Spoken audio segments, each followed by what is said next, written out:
Hello, this is Dr. Stout. It's November 16th, and I would like to talk about interval training. I've been doing these shorter sessions that are more related directly to physiology and health instead of simply doing imagination or mythology related discussions. All of this I'm trying to relate to human evolution, but there's different sides of it. That's why it's mind and body. So today we're just talking about the benefits of interval training as essentially one of the magic bullets that we have for our health. So much like intermittent fasting, without too much effort, can cause tremendous benefits, particularly to insulin sensitivity.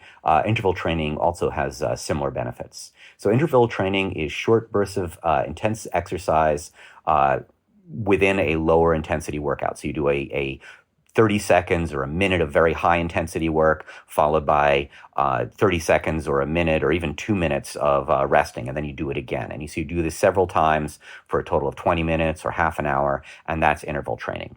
And it matches the activity of what hunter-gatherers would have done, walking long distances, then digging for a few minutes, and then walking some more, and then digging for a few minutes, or running really fast to get to a kill site, cutting off some of the muscle and then running back with it, and then the rest of the day sitting around and trying to conserve energy. So these activities appear to show similar benefits to longer and more strenuous exercise. One study did 30 seconds of intense cycling followed by 4 minutes of rest for a 20-minute routine and a total of 6 sessions of 15 minutes of exercise per 2 weeks, and showed a significant benefit. Over a 6-week period, this approach showed similar results to typical endurance regime despite being 90% less exercise and 67% lower time commitment. So that's a tremendous reduction in exercise and a lot less time spent doing it. Similar results for skeletal muscles and cardiovascular improvement. So even though it was much less time commitment and fewer calories total burned, there was a strengthening of the muscles and overall cardiovascular health. Similar improvements to muscular oxidative metabolism. So the muscles were able to burn glucose at a similar rate with both forms of exercise, even the one that took much less effort. So high-intensity activity can be difficult on joints and tendons, particularly for individuals not used to high-impact activities. So you need to work up to this slowly, maybe starting with slow walking as your activity, followed by rest, building up to fast walking, followed by slow walking, finally starting with something like jogging, followed by walking. So you can bring your rest up to a slight activity like walking, and you can bring your high level activity up from walking all the way to running. So another protocol looked at 1 minute of lower intensity activity with a 1 minute of rest, so 10 minutes of activity in a 20-minute period. If done every other day, it leads to similar cardiac and oxidative metabolism benefits as much higher levels of exercise. So these protocols activate enzymes that improve ADP-ATP cycling, which is associated with improved glucose uptake. So you're going to be lowering your overall blood glucose, which also has health benefits. These protocols activate, in addition to improved energy due to more efficient glucose oxidation, there are also antioxidant and anti-inflammatory effects, presumably due to improved oxidative metabolism. So the total oxygen utilized, your Vmax, is generally considered how in shape you are. So when you run as fast as you can, how much oxygen you're taking in, how hard you're breathing measures how in shape you are, how much you're able to actually use that oxygen and use that glucose to provide your body with energy. And so the more in shape you are, the more you're able to do this. What high-intensity training does is it actually exceeds your Vmax for a short period of time, and that this is what actually gives you many of these benefits, even though you're not doing quite the same amount of exercise. So effects are largely confined to the peripheral muscles and the circulatory system. What doesn't happen is remodeling of the heart muscle. So when you're doing longer-term exercise, you can actually start remodeling your overall heart muscle, and changing the shape of your heart so it can reach higher pumping rates and higher throughput. And this is not going to do this. This is not going to remodel your heart for you. So there's a limit to what the benefits are, but everything else is going to improve. And the reason your heart doesn't improve is simply because of this ability to exceed your own Vmax. So your heart is essentially your overall limit for how much exercise you can do. And when you do endurance exercise, you can change your heart, which enables you to get to a higher level of overall exercise. But for short periods of time, you can exceed your heart's own ability. And your heart is able to react elastically to this, and so you don't just die. You're able to keep exercising even though you've exceeded your own abilities of how fast your heart can pump and how much blood can flow through it. And because it can exceed its own abilities, it feels it doesn't need to remodel itself. So even though you periodically are doing this interval training that exceeds your heart's own abilities, your heart isn't going to change in response to this unless you do it for a much longer period of time. And that's why you sometimes need to have endurance training enabled to increase your overall abilities. But the interval training will give you skeletal muscles, it will give you increased oxidative metabolism, and it will have a whole realm of a whole suite of benefits that are provided by exercise in general. The only thing that won't happen is the remodeling of the heart. So overall blood glucose and after meal blood glucose is reduced, and so this is excellent. This is combined with increased insulin sensitivity. So not only are you reducing how much insulin is in your body, right? Insulin is what is going to start laying down fat. Insulin has all sorts of negative effects. You're at the same time reducing your blood glucose, so you don't need the insulin to be there. So this is a really double benefit that is going to reduce all the problems of metabolic syndrome, where you have high glucose, high blood pressure, clogged arteries, high triglycerides, high cholesterol. All of these things are going to be improved through both intermittent fasting and through interval training. So in my opinion, these are things that are essentially magic bullets for the ills of today's society, meaning metabolic syndrome. I'm not talking about political ills. I'm talking about literal physical ones. These are sort of the easiest ways to get at these problems caused by essentially too much diet. It's too much sugar in our diet. Again, while it's more efficient, there is some danger of high impacts on joints of people who are not in shape. So there are lower intensity versions of interval training that can give you those same benefits without stressing your joints out as much. And then you could be able to transition to a higher intensity version.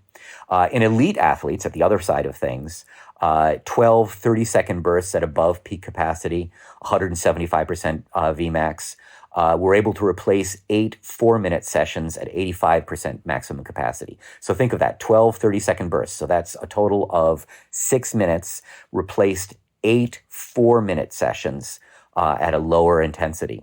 So the results were similar, and they were able to do much less work for similar results, giving them a 2% improvement over a 6-week period. And remember, this is 2% improving on essentially Olympic athletes. So that's actually a lot of improvement over a very short period of time, 6 weeks. So even in Olympic athletes, interval training will improve their overall ability. In elite cyclists, 7 30-second sessions were equal to 3 20-minute sessions. Again, this almost seems too good to be true. It's replacing much shorter amounts of time to give you similar benefits. In a review paper, the best results were found by combining duration training with the high-intensity interval training, as you might expect, because then you get the effects of both. And again, this was done for looking at people who are essentially elite athletes. So if you combine this with endurance training, you'll get an even more effect. But if you're a sort of more normal person and you're trying to get the most effect from the least amount of time, interval training on its own will do it for you. So the exceeding the maximum benefit, exceeding maximum for short periods appears to be what is providing the benefit. So it's pushing yourself for a very short period of time, 30 seconds or a minute, and it's what give you the benefits to the peripheral muscular metabolism and overall health in non-athletes with significantly lower time and effort. Relates very nicely to how hunter-gatherers would have tried to minimize their overall efforts and maximize the benefit of whatever they were doing. So short bursts of effort are able to give you the best improvement in muscular strength, skeletal strength, and ability to burn sugar and use it for energy. At the other extreme, you have things like ultra marathons or marathons even, persistence hunting. So the hunter-gatherers would have run other animals to death, essentially. And this was evolved once we became obligate meat eaters as Homo erectus. Presumably they were able to do it. And the idea is that as a biped out in a very sunny African Serengeti, you would have been receiving much less solar radiation because just simply the upright stance would mean less sun was beating down on you, and you could be active in the middle of the day. The other adaptation we have is increased sweating. The chimpanzees don't sweat nearly as much as we do, and so we're able to be active right in the middle of the day when everything else is trying to hide in the shade. And we could have just run other animals to death. While we're not as fast as them, we are much more efficient, and we were able to use that efficiency as a hunting technique. So we're definitely evolved for long-distance running, for things like ultra marathons and very efficient activities, even more so than other animals. There are races between humans and horses that extend for 40, 60 miles, and the humans often win these races simply because we have that endurance ability. So this is something that we're also evolved to do. We're also evolved to have basically high intensity weight training, so we can do heavy weights over a period of time and gain large muscles because of this. However, both of these things do tend to have negative side effects. Sometimes people try and come up with ways to make them less negative. So one of the problems with jogging is it puts a lot of stress on the knees. And often will lead to flat feet. If you have a lot of arch support as you get older, our arches in our feet are essentially suspension bridges using tendons like cables holding the arch of the suspension bridge in place. And as you get older, those tendons tend to weaken and the suspension bridge starts to collapse and we get flat feet. So jogging and simply our lives can often lead to bad knees and flat feet. And so this makes running very difficult. So one of the solutions people tried to do was to do barefoot running, assuming our ancestors had run barefoot, that this would help support the arches and make the knees have sort of a better shock absorber because you land on your toe instead of pounding directly on your heel. And both of these things are true. However, this just tends to put the problem off, and then you have difficulties with your Achilles tendon. And so you end up with less stress fractures, but you end up with a shorter Achilles tendon, and it can cause a lot of pain in the calf muscles and the tendon. So there's no really easy solution. Certainly endurance training is very useful and can be helpful for remodeling the heart. But in my opinion, the interval training has better results. So successful barefoot running would require a long training period of transition, allowing the tendons and foot ligaments to build their strength. And persistence hunting and long distance running in general require a long buildup. However, if you can do these things, they're going to essentially eliminate metabolic syndrome really, really quickly. If someone has metabolic syndrome and they're running miles and miles every day, it's going to go away right away. The problem is if you have metabolic syndrome, it probably means you're out of shape and overweight, and you're going to have a really hard time running miles and miles out every day. So this might not be a form of exercise that is available to you. And so interval training really seems to be a better way to get into it. Same thing with heavy weightlifting. While it's good for you, weightlifting tends to burn belly fat faster than the subcutaneous fat. It's, again, going to be difficult. You can pull muscles easily, weightlifting. You can weightlift so much that you're so sore the next day you can't even move. And it's very easy to get into that because you don't really feel the damage you're doing to yourself when you're lifting heavy weights. Same thing with endurance training. As you push through, you can push through what they call the wall. That wall is actually when you've used up all of your glycogen reserves. So you're now, you've gone through the sugar reserves of your body, and now your body's starting to burn fat. That's very good for you. It's very hard to get there. That's why people describe it as a wall. So it can be painful to push through there. And the next thing that happens is you get the runner's high, and you reach this sort of euphoric state where you don't feel the pain anymore. But this means you don't feel the pain anymore. And so this can lead to other things where you're stressing your whole metabolic system out so much that you simply collapse. And so we really should recognize that marathons are named after someone who was running back from the Battle of Marathon in ancient Greece and succeeded in giving the message that they had won, but then he died. So you really can exceed your total ability. So I've written a short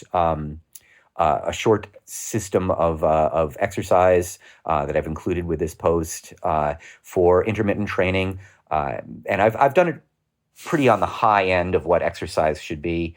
So if you look at it, if you think about getting out of bed is the lowest amount of exercise you can do, and running an ultramarathon is the highest amount of exercise you can do. This would be sort of about 3/4 of the way there. So a couple of hours a week, maybe halfway there, a couple of hours a week of pretty intense exercise, and it's going to get you in shape pretty quickly. But I would start out with a lower intensity version of the same workout if I were you, and then sort of work up to it. So if the version I have says, jumping jacks and jogging in place, you might start off with doing 30 seconds of fast walking instead of jogging in place as a lower intensity version of the same thing, and then work up to it. But I think this is a pretty good system to really build both strength and ability to exercise, while also increasing your resistance to decreasing your resistance to insulin and increasing your uptake of